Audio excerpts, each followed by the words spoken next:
Así inicia esa noticia en profundidad. Un placer acompañarles. Soy Tatiana Pérez y les saludo desde nuestra sede central en Caracas, en Venezuela. A partir de este momento, en la próxima hora, tenemos 3 temas que son noticia. Aquí están primero, como siempre, se los presentamos en titulares. Es noticia Brasil.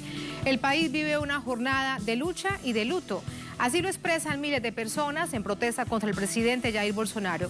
Aseguran que los quieren matar a todos cuando el país llega lamentablemente a las casi 100.000 muertes por COVID-19. Tenemos una radiografía de esta situación y la analizamos. En Noticia Colombia, en titulares, se cumplen 2 años del gobierno del presidente Iván Duque. Más de 11.000 muertos por COVID-19, escándalos de compra de votos en su campaña, su jefe político detenido y golpes a la implementación de los acuerdos de paz. Analizamos lo que Duque deja a 2 años de su gobierno en este país. Y en Noticia Perú, nuevo gabinete y nuevo primer ministro y los mismos problemas institucionales con una profunda crisis sanitaria por la COVID-19. El próximo martes el gobierno espera que el Congreso le dé un voto de confianza. Pero ¿cuál es el problema de fondo? ¿Por qué no avanza? ¿Por qué no se sale de esta crisis? Profundizamos en ello. En Noticia que así comienza. Bienvenidos, bienvenidas.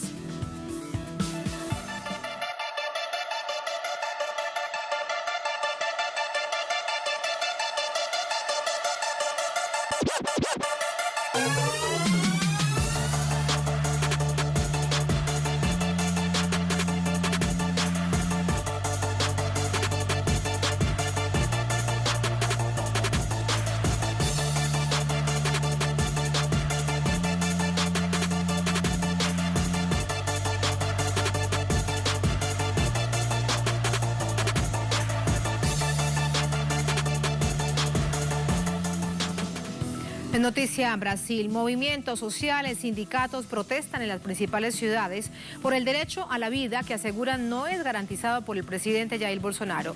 Esta nación sigue siendo el foco de la pandemia en América Latina, se acerca a las 100.000 muertes y a los 3 millones de contagios por la COVID-19.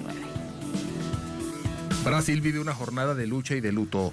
Así lo califican los miembros de los movimientos sociales y sindicales que han salido a las calles en todo el país para exigir un manejo efectivo y humanitario de la pandemia.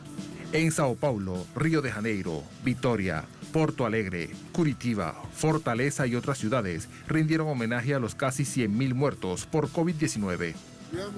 Vinimos aquí para protestar contra las 100.000 muertes en Brasil por la irresponsabilidad del gobierno federal. Entendemos que es un gobierno que a medida que se acerca el Día del Padre, dice ser el padre de la nación, pero está siendo un padrastro de la peor calidad. Carteles con la frase "Fuera Bolsonaro" protagonizan las manifestaciones como la principal petición. Las protestas también responden al desempleo, la crisis económica y la privatización. La suma de la pérdida de vidas y la pérdida de puestos de trabajo que está sucediendo nos llevará a la mayor crisis social de nuestra historia.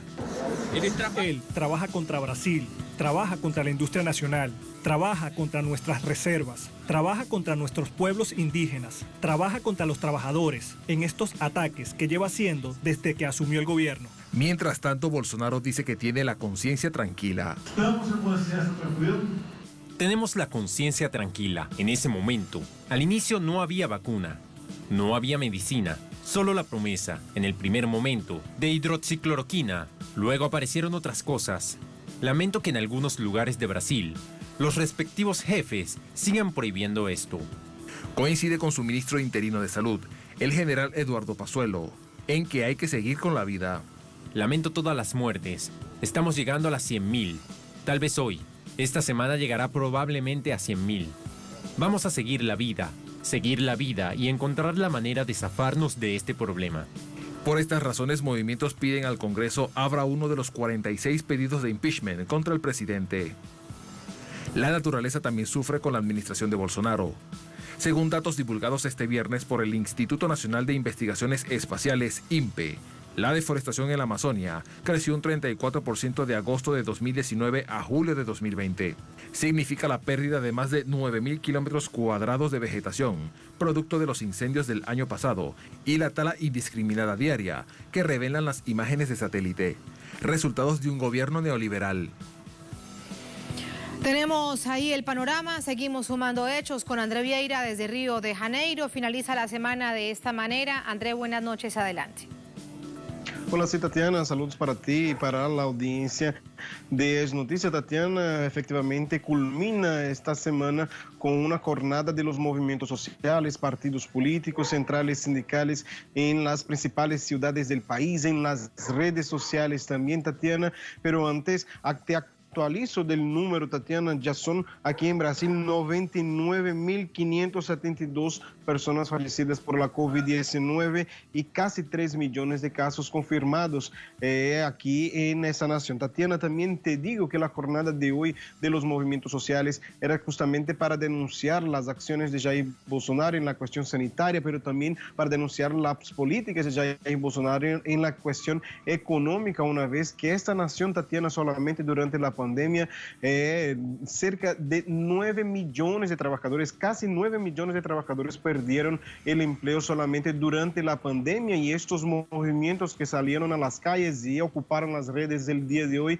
también estaban denunciando la falta de acción de Jair Bolsonaro para preservar los empleos, para salvar los pequeños empresarios, para salvar la pequeña agricultura aquí de este país y todas las personas que son más golpeadas por esta pandemia, justamente las personas más empobrecidas de esa nación. Tatiana, también importante recordar que estos movimientos sociales que salieron a las calles el día de hoy informan justamente al mundo que existen dos caminos para la salida del presidente Jair Bolsonaro, una vez que ellos apuntan que solamente la salida podría iniciar una recuperación de este país con relación a las vidas perdidas, con relación a la vida de las personas que perdieron sus fallecidos por la COVID-19, justamente consecuencia de la política de Jair Bolsonaro. Así denuncian los movimientos sociales. Ellos apuntan dos caminos. El primer camino sería la cuestión de los impeachments, decenas de impeachment, de procesos de impeachment. Están esperando el análisis del presidente de la Cámara de los Diputados aquí de Brasil. Y el segundo camino sería el camino judicial, una vez que Jair Bolsonaro tiene en su contra procesos en diferentes instancias superiores aquí de Brasil. Una sería el Tribunal Superior Electoral, que está justamente analizando todavía un proceso contra Jair Bolsonaro por fake news, por noticias falsas durante las elecciones. También existe una acción en la Suprema Corte y también existe una acción en la Suprema Corte que analiza una interferencia ilegal de Jair Bolsonaro en la Policía Federal aquí de Brasil. Tatiana, y para finalizar, también es importante recordar que este país, denuncian diferentes los expertos, también los movimientos sociales, que este país está dividido entre las personas que cumplen o no con las medidas recomendadas por las organizaciones, y estas personas serían justamente la oposición a Jair Bolsonaro, una vez que los apoyadores de Jair Bolsonaro, así como el propio presidente, así denuncian los movimientos sociales, no están adoptando las medidas necesarias. Esto en general se dividió un país que ya no es una cuestión política, pero una cuestión que va más allá. Los expertos llaman esto de la anticiencia, que el grupo apoyador de Jair Bolsonaro, negacionista, estaría negando. No se trata de ser de derecha o de izquierda, pero sí una antipolítica, una necropolítica, lo que estaría siendo practicado por el presidente Jair Bolsonaro y sus apoyadores, una vez que ellos así denuncian. También nosotros percibimos aquí cubriendo Brasil que son en general ellos no respetan las medidas de protección individual, de aglomeración. Son los apoyadores de Bolsonaro, según indican las encuestas, también lo que nosotros estamos percibiendo por aquí, ellos son los principales que no respetan a las medidas de las recomendaciones de la Organización Mundial de la Salud. Tatiana. Necropolítica, lo denuncian, y si se revisan las cifras y todo este panorama que nos entregas, bueno, hay que sacar conclusiones. De eso precisamente va el análisis. Gracias, un colega, muy buenas noches. Buenas noches. Tatiana. Buenas noches. Nos acompaña para el análisis Jonatas Campos, él es miembro del programa central do Brasil. Jonatas, muy buenas noches, ¿cómo está? Nos acompaña desde Pernambuco, ¿cómo le va? Bien, Tatiana, buenas noches, un saludo muy grande para usted y para todos que acompañan la señal de Telesur. Muchísimas gracias. ¿Qué significa, qué síntomas trae toda esta movilización de hoy, que de hecho no se esperaba que fuese de tal magnitud en tantas partes del país? Porque evidentemente hay temor ante las cifras de contagios y una situación tan lamentable de personas fallecidas por la COVID-19. Fíjate, Tatiana, yo quiero agregar que aquí en Pernambuco también hubo protestas a toda la ciudad que André dijo. Pero bueno, hay un signo muy importante de lo que pasó en esas protestas. Sabes que Bolsonaro, sus seguidores compraron una centena de pancartas publicitarias con su foto y espalharon por todo Brasil. Y hoy estas fotos amanecieron manchadas de pintura roja en casi todos los estados. Y eso representa la sangre de los brasileños que están muriendo de la COVID-19. Y lo que pasa es que Bolsonaro tiene solamente estrategias políticas para enfrentar esta pandemia. No quiere enfrentar la enfermedad, no quiere enfrentar el virus, sino que enfrentar, crear una estrategia política para sobrevivir políticamente para las elecciones de 2022. O sea, Bolsonaro tiene dos estrategias. Una, culpar a los alcaldes y gobernadores porque dijo que ellos estaban segurando a la gente en sus casas y la economía está en bancarrota. Entonces, él es el culpado porque él es el jefe de la nación y no lideró los alcaldes, los gobernadores, que ellos intentaron salvar a la gente. Esa es la primera estrategia de Bolsonaro, culpar a los que intentaron salvar vidas. Y dos, por más contradictorio que sea, Bolsonaro está ganando un poco de popularidad en las clases más pobres de la población brasileña por cuenta del auxilio emergencial financiero y el gobierno solo está regalando, solo está dando para la gente porque en el Congreso los diputados de la oposición hicieron una campaña muy fuerte para que, bueno, si la gente está en su casa haciendo el aislamiento, tiene que recibir un auxilio para se mantener, para comprar sus mercancías, la comida. O sea, Bolsonaro no quiere... Jonatas, esto que nos dice resulta bastante paradójico, casi imposible de creer, que algunos sectores, de hecho, de los más golpeados en este contexto de la pandemia, le den algún nivel de favorabilidad al presidente Bolsonaro y a su gobierno. Sí, ¿por qué, Tatiana?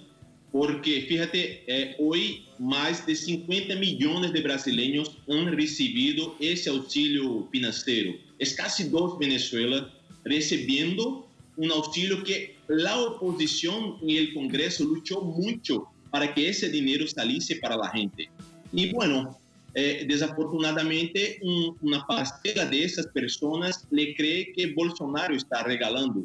Sepan usted que Bolsonaro todavía, no Bolsonaro, no puede decir que es el presidente, pero la militancia de Bolsonaro todavía continúa desplazando fake news y bueno, él tiene una militancia que no tiene problema de mentir, de decir ahorita que el dinero está llegando a la gente, que es Bolsonaro que lo está regalando. Pero hay una cosa, cuando el auxilio emergencial financiero acaba, bueno, a mí me parece que la poca popularidad que Bolsonaro ha ganado en esos meses va a continuar. Entonces, Bolsonaro tiene una estrategia solamente electoral y política. Y es un tipo que no está preocupado con esos 100.000 brasileños que están muriendo aquí por la COVID-19. Claro, eso queda en evidencia cuando veíamos precisamente la nota que nos precedía, Jonatas, cuando él dice que yo tengo mi conciencia tranquila.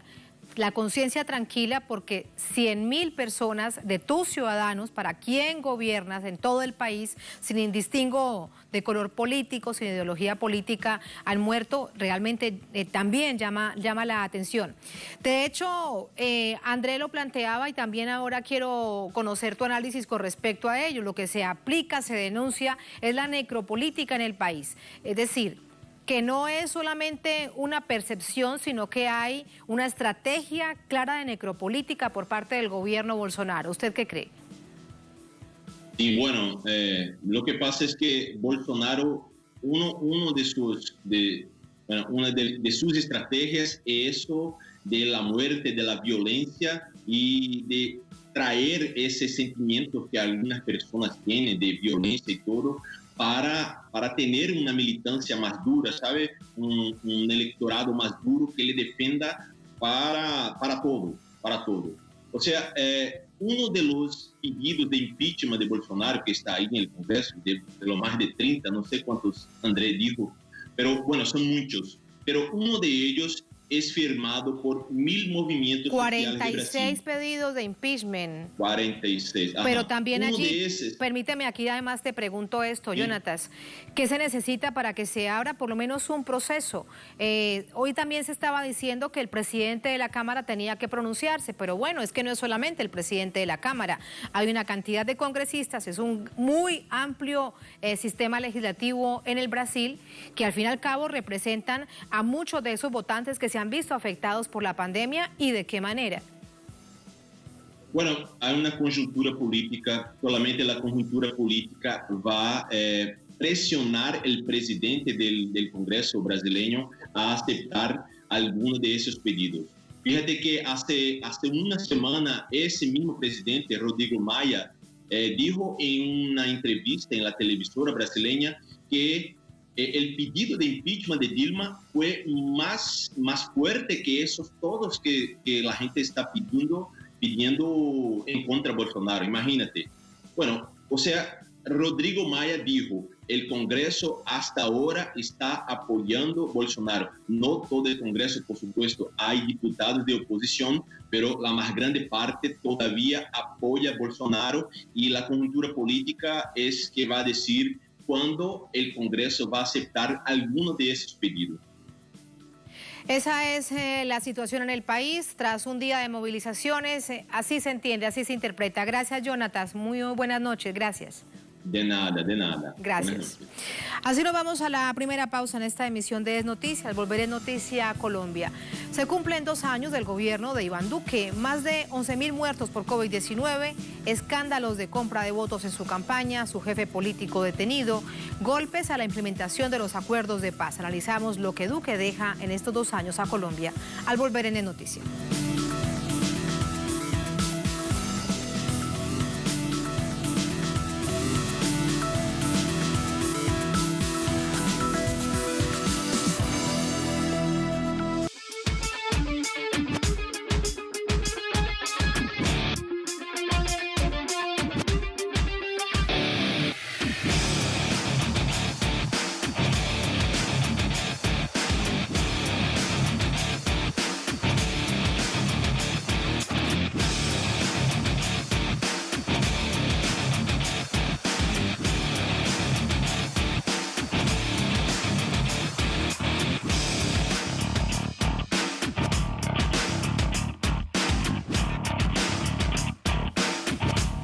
En Noticia Colombia, en medio de una marcada crisis política, económica y sanitaria, Iván Duque cumple 2 años en la presidencia de la República. Realizamos un balance de esta gestión presidencial en plena mitad de su periodo. Este viernes se cumplieron 2 años de la llegada de Iván Duque al Palacio de Nariño. Periodo de gobierno actualmente disminuido por su cuestionado manejo de la pandemia, ya que Colombia ha sido uno de los países más golpeados en América Latina. De acuerdo a la Universidad de Johns Hopkins, para la tarde de este viernes se contabilizaban 357.000 contagiados y 11.939 muertos por el contagioso virus. Crisis sanitaria que se estima tiende a profundizarse debido a la precariedad económica que obliga a millones de colombianos a salir a las calles a conseguir algún tipo de sustento. Hoy Duque decidió seguir el camino mortal de Trump y de Bolsonaro. Decidió lanzar a la gente a las calles para garantizarle las ganancias a otros y la muerte en las casas. Pese a las críticas de la oposición, el mandatario defendió las políticas que ha aplicado el Ejecutivo en el contexto de la pandemia. Porque la pandemia no nos va a arrebatar el anhelo de tener una Colombia con más legalidad, con más emprendimiento y con más equidad. La hemos sorteado con medidas basadas en la ciencia y con responsabilidad.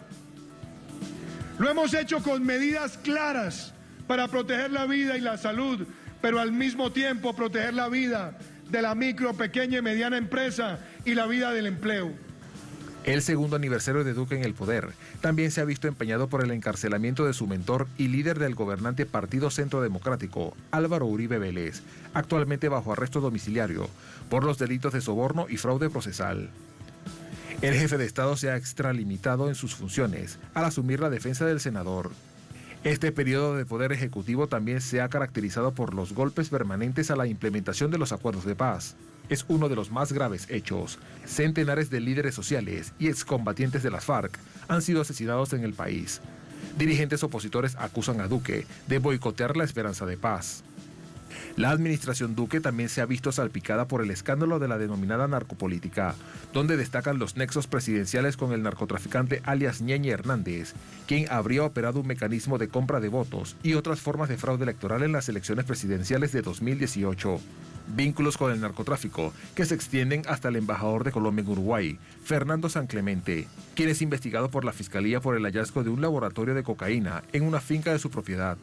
La figura de Duque también ha sido atacada por su política extremadamente hostil hacia Venezuela, producto de su sumisión al gobierno de Estados Unidos. Pese a ello, el discurso del presidente evidencia que su línea de gobierno se mantendrá en torno a la misma orientación para los próximos 2 años de su mandato. Más reacciones al discurso del presidente Iván Duque a 2 años de haber iniciado su gobierno con Hernán Tovar desde Bogotá. Hernán, buenas noches, adelante.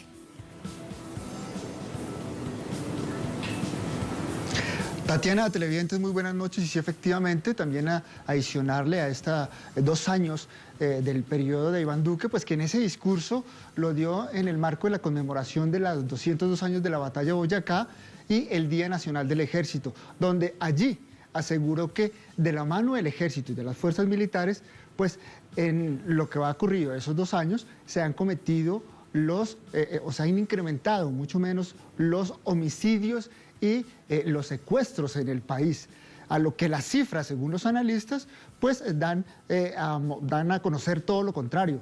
Más de 170 líderes sociales asesinados, alrededor de 36 excombatientes también asesinados solo en este último año. También da cuenta de la contrariedad de sus políticas en materia de la crisis humanitaria que se está dando en el país, la presencia de actores armados, de paramilitares, la creciente violencia, el asesinato de los líderes sociales, los desplazamientos, pero también, Tatiana, se cuestiona su política económica y social, sobre todo en tiempos de pandemia, donde se ha privilegiado precisamente los grandes conglomerados económicos y se ha dejado de lado la salud. También decir, Tatiana, pues que en este sentido varias organizaciones sociales esperan que el gobierno cambie su rumbo en, digamos, alguna esperanza que puedan tener. Para otros analistas, lo que se espera de lo que resta de este gobierno es que siga implementando esa política que vaya de acuerdo a el Partido Centro Democrático de seguir haciendo trizas los acuerdos de paz y no implementar estos mismos, ¿no? Entonces, hay bastante, digamos, desconfianza en relación a los 2 años que restan del gobierno de Iván Duque y sobre todo esa curva, ese ascenso que hay en los asesinatos de líderes sociales, de campesinos, de afros, de indígenas, que no disminuye y a la cual el gobierno pues, ha sido totalmente inoperante en su protección y seguridad, Tatiana. Esa es la situación, vamos a analizarla. Gracias, Hernán, muy buenas noches, buen fin de semana. Esa es la situación, reiteramos, a 2 años de haber iniciado el gobierno del presidente Iván Duque, a 2 años de haber llegado a la Casa de Nariño. Nos acompaña para ello Álvaro Villarraga, es politólogo, experto en temas de derechos humanos, experto en el conflicto armado interno colombiano, integrante directivo de la Fundación Cultura Democrática, también con nosotros desde Bogotá. Doctor Villarraga, muy buenas noches, ¿cómo le va? Tatiana, muy buenas noches, un gusto y gracias por la invitación y un saludo a todos quienes están sintonizados en el programa. Muchísimas gracias. En este balance quisiera, si me lo permite, iniciar con parte de lo que también hacía de balance de estos 2 años el presidente Iván Duque, de todo lo que dijo usted que le creyó. Bueno, el presidente hizo un discurso de balance de 2 años absolutamente formal, absolutamente operación de las políticas, pero esto entra en un absoluto contraste con la situación real del país y de su mandato. Pongamos de presente algunos elementos como este. En estos 2 años, entre año y año y medio, el presidente llegó a tener el más bajo porcentaje que haya tenido gobierno alguno. Entonces se cortó. Doctor Villarraga, lo escuchamos vía telefónica. Adelante, continúe, por favor. Este gobierno realmente ha estado en una verdadera crisis. Llegó a tener el porcentaje más bajo de respaldo. Tengamos en cuenta que entre finales del 2018 y el 2019, dadas sus políticas tan regresivas, se fortalecieron unas dinámicas muy fuertes de movimiento social. La política de este gobierno la resume el mismo gobierno cuando proclama que él gobierna a favor de los ricos, a favor de los empresarios, de las multinacionales. En el país se utiliza jocosamente una alusión. Se dice que es un Robin Hood al revés. Es decir, a través de una política tributaria regresiva, hay altas cargas de impuestos a los trabajadores y a la clase media en favor de los grandes empresarios. Entonces tenemos que se fortalece un esquema de polarización hacia la pobreza y el debilitamiento de los sectores medios y trabajadores y una altísima concentración en la riqueza. Pero se precipitó un gran movimiento social. Hubo paro del magisterio, hubo paro de los estudiantes que forjaron un gran movimiento estudiantil, hubo paro y tomas territoriales de los indígenas en el suroccidente del país, que todos ellos lograron arrancarle compromisos y concesiones dadas las políticas tan regresivas y la crisis social que venía. A finales del año pasado, en Colombia se registró, sin exageración alguna, la más grande movilización social que hayamos tenido, alrededor de lo que fue el paro nacional del 21 de noviembre, que se prolongó por más de un mes. El presidente ha sido repudiado ampliamente y a eso se suma luego un fenómeno de ilegitimidad política e institucional. Se revela que su gobierno recibió dineros de narcotraficantes, de narcoparamilitares, de sectores de empresarios ganaderos a la vez. Hubo un fraude, una compraventa masiva que ya existen testimonios y pruebas, grabaciones que revelan esas circunstancias en lo que se ha conocido en el país como la ñeñe política, sumado a que de hecho existen cadenas de fraude en venta electoral que estuvieron a su servicio y que mediante ello obtuvo un mandato que en este momento está cuestionado, que debe ser investigado por la justicia. Doctor Villarraga, y no fue en un solo departamento. Con la medida que pasa el tiempo y se conocen las pruebas, los testimonios, los audios, las conversaciones, etcétera, etcétera, aparecen en más departamentos. No es solamente, por ejemplo, el departamento de La Guajira. Pero aquí también cabe entonces la pregunta para ir sumando más a este balance. ¿Qué pasa con las autoridades judiciales que no investigan? Porque por parte del presidente Duque, con respecto a eso, no dice absolutamente nada. El presidente Duque debe ser investigado y esto no está surtiendo efecto. La Fiscalía tiene pruebas contundentes de la financiación ilegal en La Guajira, en el Cesar, en Santander, y con unas redes que tienen alto poder en el país, y la Fiscalía no hace nada. La Comisión de Acusaciones de la Cámara tampoco hace lo propio. Y en este momento sale a atacar públicamente a la Corte Suprema de Justicia en un hecho muy conocido en el país y que trascendió internacionalmente, que es la captura, la orden de arresto domiciliario del expresidente Álvaro Uribe, que es quien realmente está detrás del trono del gobierno actual, cuando está gobernando Duque, puesto por el uribismo en cabeza de Álvaro Uribe Vélez.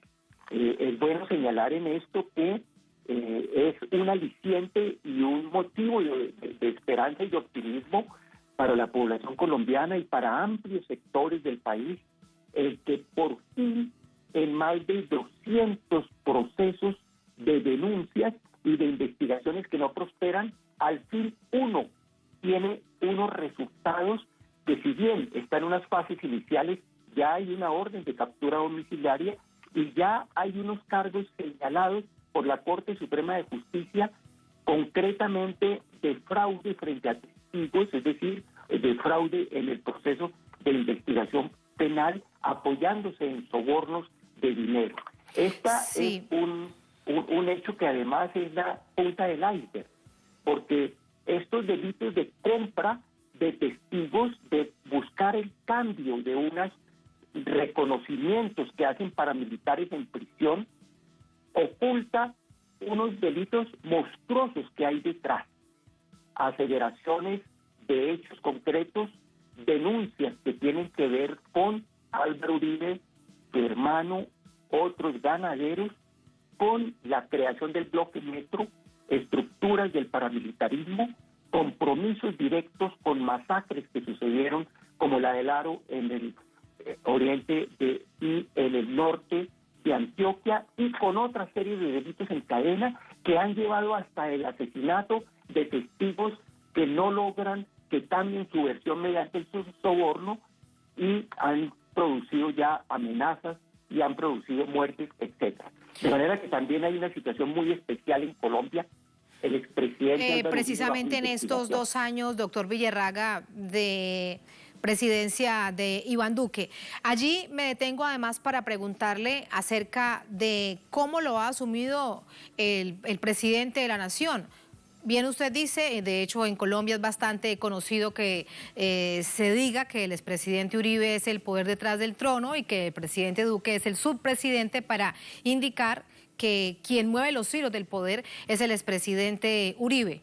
Entonces, en este sentido, ¿cómo ha visto usted el papel que ha jugado en esta oportunidad cuando sale a la defensa, no como el presidente de una nación, sino como el presidente del partido de gobierno, Iván Duque?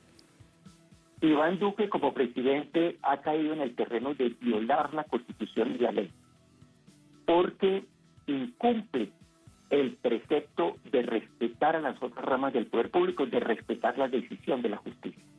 Se ha pronunciado en contra de la sanción de captura de la orden de arresto domiciliario de la Corte Suprema, y ha llamado primero a que no tomara esa decisión, y segundo, se opone pública, abierta y sistemáticamente a esta medida de la justicia que está obligado a respetar. Más aún, lo han hecho también, inducidos por él, varios de los ministros y muchos altos funcionarios.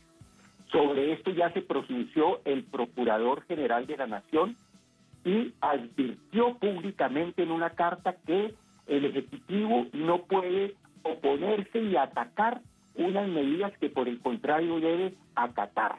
De manera que esto va a ser motivo, necesariamente ya se cita control político, y va a ser motivo también de denuncia por delitos que está incurriendo, arbitrariedad y ataque a la rama de la justicia. Doctor Villarraga, sí, dígame. Su partido, de manera desesperada, incluso sale con una propuesta que no tiene ningún asidero ni respaldo de mayorías en el país, a llamar a una reforma de la justicia, a acabar con las altas cortes, a acabar con la corte que le está investigando, como una medida de represalia, de retaliación. Precisamente de eso le quería preguntar, porque incluso, doctor Villarraga, usted bien lo recuerda, y yo le sumo 2 hechos. Y es que antes de que se conociera la decisión que tomaran los jueces de esta sala de instrucción de la Corte Suprema de Justicia, varios de los uribistas decían 2 cosas. Una, que si el presidente Uribe, expresidente Uribe, era detenido, habría prácticamente una guerra civil en el país, es decir, el apocalipsis.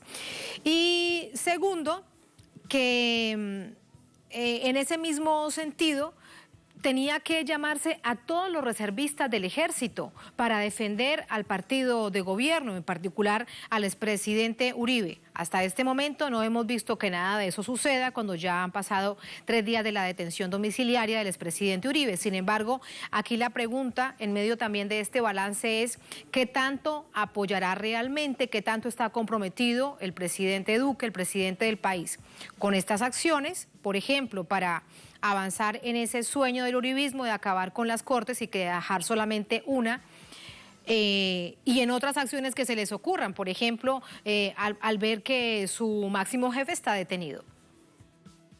Bueno, una de las situaciones que se presenta con cierto riesgo es una radicalización del uribismo, unos llamados desesperados, incluso abiertamente voceros de él, a hechos de violencia.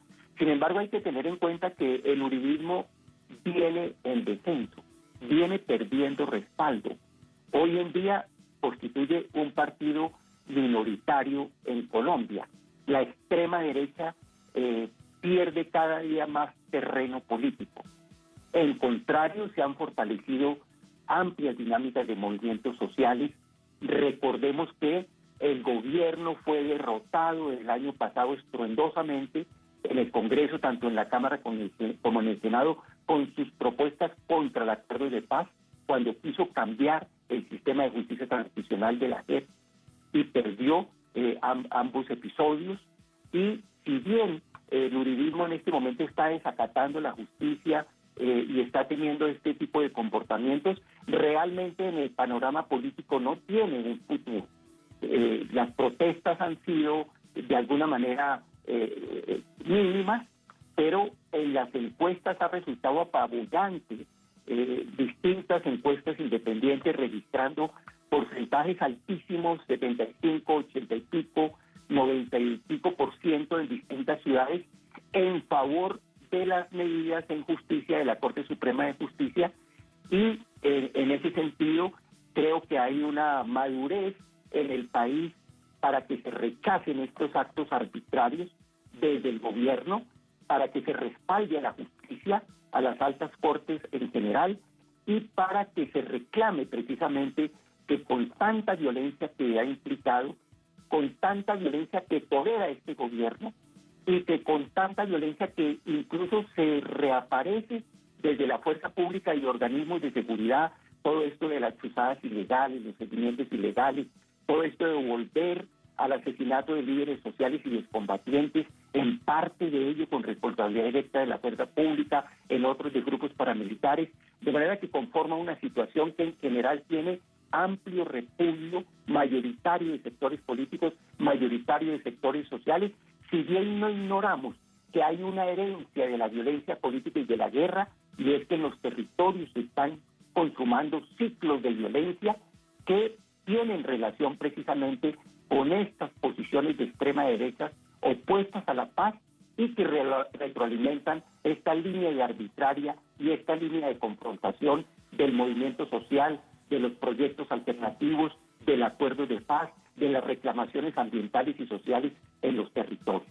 De manera que se viven esas tensiones, pero en el largo plazo hay que ser optimistas. Es un gobierno con muy bajo respaldo, con una situación crítica de ilegitimidad, que ataca en este momento a la justicia, pero que no tiene en el largo plazo, en el sentido mayoritario y en el sentido general, una apuesta que tenga viabilidad en el país. Ese es el balance, ese es el país. Esta es Colombia a 2 años del gobierno del presidente Iván Duque, y le quedan 2 años más, elecciones en el próximo 2022. Doctor Villarraga, muchas gracias por ese análisis. Buenas noches. Bueno, Tatiana, muchas gracias por la invitación y a todos quienes están sintonizados. Muchísimas gracias.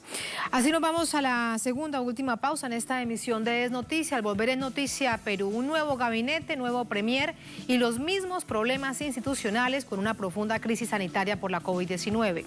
El próximo martes el gobierno espera que el Congreso le dé un voto de confianza, pero ¿cuál es el problema de fondo? Vamos a revisarlo al volver en Es Noticia.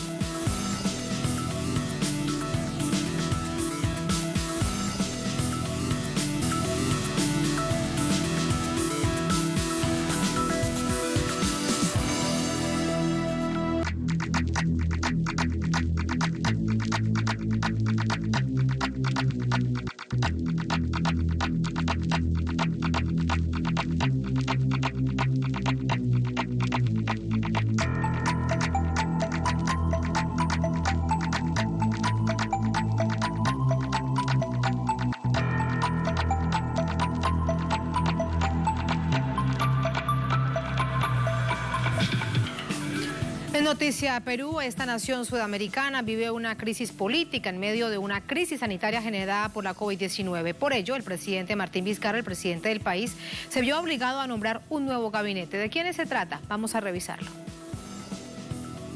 La nueva crisis política, sumada a la crisis sanitaria que confronta el Perú, al no obtener por parte del Congreso el voto de confianza para el gabinete del primer ministro Pedro Cateriano, obligó al presidente Martín Vizcarra a nombrar un nuevo equipo ministerial. El Ejecutivo peruano juramentó este jueves el nuevo gabinete que será encabezado por Walter Martos Ruiz, quien se desempeñaba como ministro de Defensa. Entre los cambios ministeriales está Luis Miguel Inchaustegui, al frente del Ministerio de Energía y Minas, MINEM. Inchaustegui proviene del sector corporativo minero y se desempeñó como viceministro de Minas entre 2018 y 2019. Asimismo, fueron nombrados Javier Palacios para el Ministerio de Trabajo y Promoción del Empleo, Rosario Sacieta, al frente del Ministerio de la Mujer y Poblaciones Vulnerables, y Jorge Luis Chávez para Defensa. Luego de la designación del nuevo gabinete, el presidente Vizcarra emitió un pronunciamiento. No podemos perder un minuto más enfrascados en confrontaciones políticas ni luchas de intereses, mientras la vida de miles de peruanos está en riesgo. Este nuevo nombramiento no garantiza que la crisis política vaya a superarse en el escenario más próximo, ya que las críticas por parte del Congreso a la gestión del presidente Vizcarra vienen por su desempeño ante la actual coyuntura. Porque la crisis el día de hoy del gabinete es responsabilidad exclusiva del presidente de la República, porque él ha sabido de su fracaso que viene teniendo en el tema de salud, en el tema económico. Analistas políticos que incluso eran partidarios del actual mandatario, hoy cuestionan su actuación. El señor Vizcarra tenía nuestro apoyo, pero él no puede usar narrativas así, simplemente lanzárselas a la población y esperar de que nosotros ciegamente creamos en su palabra, cuando ya viene bastante desgastada. Vizcarra en este momento está muy desgastado políticamente. Las actuales cifras por la pandemia del coronavirus colocan a Perú como el séptimo país en el mundo con más afectados, con más de 455.000 contagiados y más de 20.000 víctimas fatales. La desigualdad y pobreza en la nación se han incrementado. Los disminuidos programas sociales y la precarizada salud pública no ofrecen un panorama muy alentador para la mayoría de los peruanos. Allí están los hechos, además el contexto que es tan complejo para esta nación andina. De esto hablamos con Martín Guerra, miembro de la organización política Izquierda Socialista, es escritor, sociólogo y profesor. Nos acompaña desde Lima. Profesor, ¿cómo le va? Muy buenas noches. Muy buenas noches, Tatiana. Qué gusto estar aquí una vez más con usted. Muchísimas gracias. Gracias siempre por acompañarnos. Quiero comenzar para que nuestra audiencia comprenda en esta coyuntura dónde parte el problema, y es que el Congreso no aprobó el voto de confianza para el premier, el anterior, que era Cateriano. Allí entonces entenderíamos por qué hubo que hacer un gabinete de emergencia y nombrar a un nuevo premier. Quiero pedirle primero su visión, su explicación de por qué sucedió esto. Bueno, si bien es cierto, el presidente Vizcarra había adquirido cierto en su, digamos, disputa por las decisiones políticas con lo que fue en su momento los que reinaban antes en el Congreso, los fujimoristas y los apristas, y de alguna manera tenía el aplauso de la población. Luego de la pandemia se vio el verdadero rostro de Vizcarra, las medidas económicas para soportar la cuarentena y todos los derivados de la crisis sanitaria fueron casi siempre para apoyar al gran capital, ¿no? Del programa Reactiva Perú, casi el 85% de los dineros fueron para apoyar a las empresas transnacionales y al capital ligado a las empresas transnacionales. Es decir, priorizar a los que más tienen en desmedro de la gran mayoría del país, que es pobre o pobre extrema. Entonces, esto con el gabinete de Cateriano que va al Congreso a plantear. Recordemos que no es el mismo Congreso que cerró Vizcarra. Es un Congreso que no es el paraíso terrenal, pero tiene nuevos rostros que representan algunos sectores regionales y también populares que de una u otra manera llegan por primera vez a la política, digamos, pública. Entonces, el Cateriano va al Congreso, pide la cuestión de confianza y lee todo un programa económico, laboral y fiscal en donde son los pobres los que van a tener que pagar los platos rotos de la crisis no generada por la pandemia, ¿no? Sino que la pandemia ha clarificado. Se ha visto un seguro social quebrado, no hay cobertura sanitaria ni educacional, etcétera. Ya sabemos cómo lamentablemente está nuestro país. Entonces, además, la forma en que el ministro planteaba las cosas fue rechazada por el Congreso desde diversos puntos de vista. Si vemos la votación, ha ganado porque se han dado un gran nivel de abstención. Entonces, en realidad, las abstenciones son las que más deben preocupar a un analista político. Esas abstenciones están representadas por muchos políticos de las regiones que representan a los nuevos ricos. Entonces, el primer balance que sacamos es que la cuestión de confianza no se dio por un posicionamiento político, un reacomodo de las fuerzas del Congreso, pero también por muchos de los que votaron en contra, han sabido leer este clamor popular que la gente ya no da más. Las cifras de economía informal han crecido, teníamos el 71% pre-pandemia, la pobreza se ve en las calles, el escándalo de las cifras sobre la pandemia que también saltó, donde la misma ministra de Salud de Vizcarra reconoce que hay 43.000 muertos, y esto lo dijo hace 10 días, se piensa que hay muchos más, viendo los rangos que son de entre 150 a 200 fallecidos, y siguen manteniendo públicamente la cifra de cerca de 20.000, lo cual es un escándalo de nuevo, ¿no?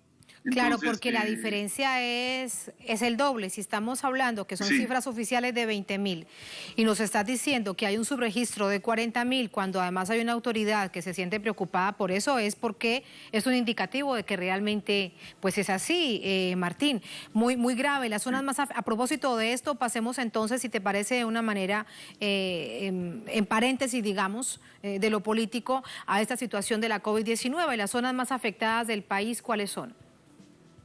Bueno, estuvo en el oriente primero, luego se desarrolló en el sur, en la zona de Arequipa, subió hacia Ica, que es ya camino hacia Lima, por decirlo de alguna manera, y ahora está en el norte del país y en la Sierra Central. Es decir, el COVID se ha universalizado en nuestro país, y si bien es cierto, por semanas tiene más índice de contagiados y de mortandad en diversas zonas, ya está en todo el país, y es Lima el epicentro en donde, por la gran población que tenemos y las condiciones insalubres en que se vive, mueren más y se contagian más. Esa es la situación en este sentido, que aumenta además la crisis sanitaria y la angustia de la gente, que además, como lo veíamos no solamente en este país, sino en tantos otros de América Latina, es que cuarentena con hambre no dura, se van a la calle y aparece entonces mayor nivel de contagio. En ese sentido entonces, Martín, Cateriano tiene un discurso que no cala en el Congreso, se genera de nuevo crisis institucional y el gobierno, el presidente Vizcarra, rápidamente tiene que nombrar un nuevo gabinete. Y en eso estamos entonces ahora. El próximo martes habrá que esperar si hay voto de confianza. En eso está entonces en este momento el país. Parece también una especie de incertidumbre. Ahora, el nuevo gabinete, el presidente del Consejo de Ministros es Walter Martos, un militar que fue ministro de Defensa de Vizcarra, y ahora es el primer ministro. Bueno, aquí no tenemos figura de primer ministro, pero es el presidente del Consejo de Ministros. El problema no tanto radica en si se le da la cuestión de confianza o no, el voto por la cuestión de confianza, porque de acuerdo a la Constitución del Perú, ¿no?, el presidente no podría, dice la Constitución, explicándolo mejor, que cuando se niegan dos cuestiones de confianza, el presidente puede cerrar el Congreso. Ahora ya no, porque es su último año de gobierno y la Constitución lo prohíbe. Así que para el Congreso no había problema. El tema es qué señal da el presidente al nombrar a un militar como presidente del Consejo de Ministros, en un escenario en donde Pedro Cateriano, cuando le rechazan la cuestión de confianza, sale a los medios a decir que de continuar así el Congreso esto puede provocar un golpe militar. Y la prensa, concentrada al servicio de las élites aquí en nuestro país, también comienzan a desarrollar el mismo discurso, que en escenarios similares los militares han tomado el poder, de alguna manera lanzando desde el gobierno y desde la prensa amenazas veladas de golpismo, y al nombrar a un militar como presidente del Consejo de Ministros. Entonces, ¿hace cuánto tiempo no se tiene razón en este hecho de memoria histórica de como en este caso, que es parecido a un premier, pero bueno, el jefe del Consejo de Ministros en el Perú, como así se le llama, que fuese un militar? Sí se ha dado, pero no es, digamos, muy común. Han existido militares ligados a las mineras en el régimen pasado y en el anterior que han ocupado este cargo. Sí se ha dado, pero en esta coyuntura y con lo que señalaba Cateriano y la prensa, ha preocupado, y sobre todo la nueva alianza de Vizcarra con el fujimorismo, ¿no?, porque los fujimoristas han votado con una gran mayoría en el Congreso por la cuestión de confianza para Cateriano, para darle la cuestión de confianza. Entonces ahí vemos lo que decíamos tantas veces en otras reuniones que hemos tenido para hablar de esto, cuando Vizcarra se oponía a los fujimoristas. Bueno, ahora están unidos para aprobar las medidas liberales en economía y los paquetazos laborales y fiscales que ha planeado el régimen desde hace mucho tiempo. Esto sí es muy sorprendente, Martín. Esto que nos cuentas es realmente muy sorprendente porque si recordamos una de las razones por las que el presidente Vizcarra cerró el anterior Congreso es porque había mayoría fujimorista y todos los proyectos de ley que él presentaba pues se los bloqueaban. Así que entonces ahora ya son aliados. Ahora son aliados. Imagínate. ¿Y cuál es la razón de esa alianza?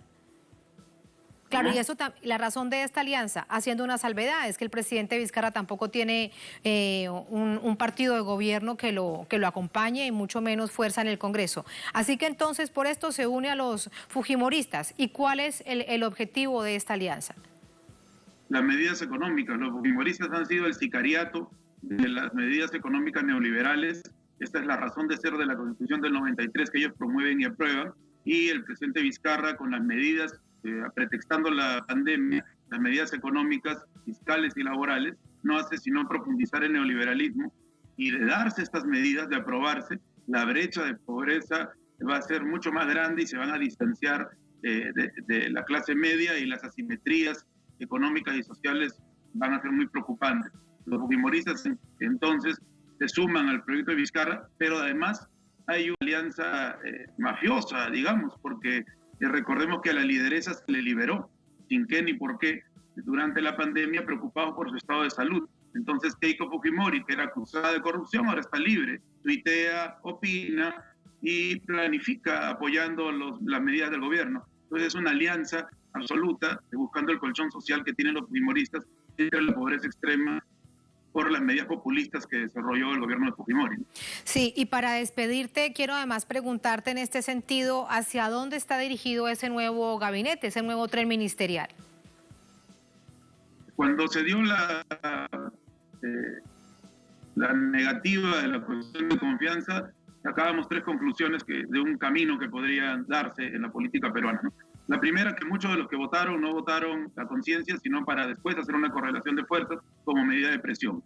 Entonces este gabinete continúa con muchos rostros que son los mismos, pero en los rangos de trabajo y economía, y el primer ministro creemos que está defendiendo el mismo programa que Cateriano llevó, pero tal vez con interlocutores más suaves, ¿no? Pero el programa es el mismo. La segunda podría ser robustecer la idea, recordemos que hay elecciones en 2021, de un candidato que sume las fuerzas de la derecha.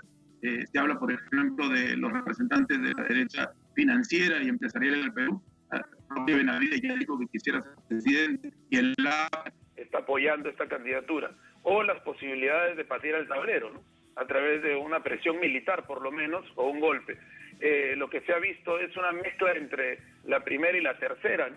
Que son darle algunas concesiones a los votos críticos, que han sido votos de la derecha, no me refiero a los votos del Frente Amplio que mantiene su posición desde la izquierda, más coordinar esfuerzos con representantes, aunque sea en retiro, de los militares que le den un apoyo a Vizcarra para plantear sus temas, ¿no? Sí. Igual, Martín, permíteme, aquí te pregunto algo. Que viene y ahí podrían ganar la ultraderecha. Sí. Hablan de un Bolsonaro peruano, ese es el tema.